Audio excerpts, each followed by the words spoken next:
Aquí cuesta encontrar agricultura y ganadería juntas, ¿no?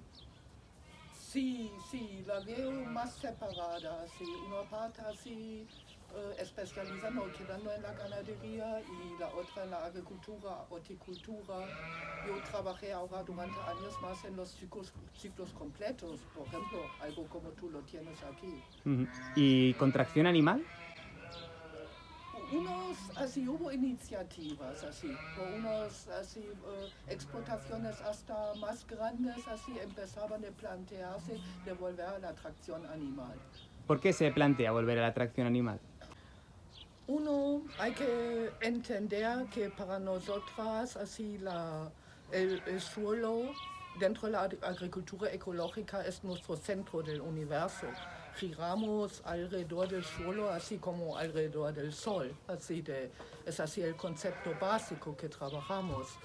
Entonces vimos que la relación que hemos tenido con el suelo en el trabajo, por ejemplo, con un animal, así una evolución así conjuntamente durante miles de años, eh, se ha roto también con una tecnología y una tecnología, así una imposición de una tecnología así muy fuerte.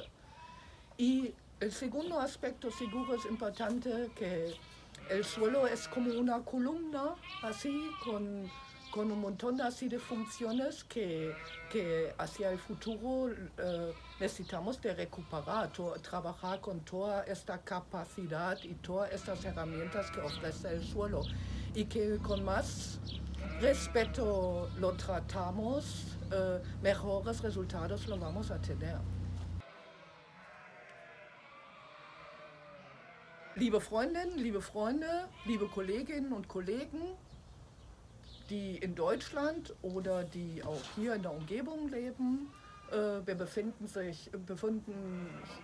uns heute auf dem Hof von Enrique in Mas del Fondo und Enrique zusammen mit anderen Kolleginnen und Kollegen möchte gerne den pferdegebundenen Ackerbau wiederbeleben, der zu dieser Kultur, dieser Landschaft in ihren Traditionen immer dazugehört hat.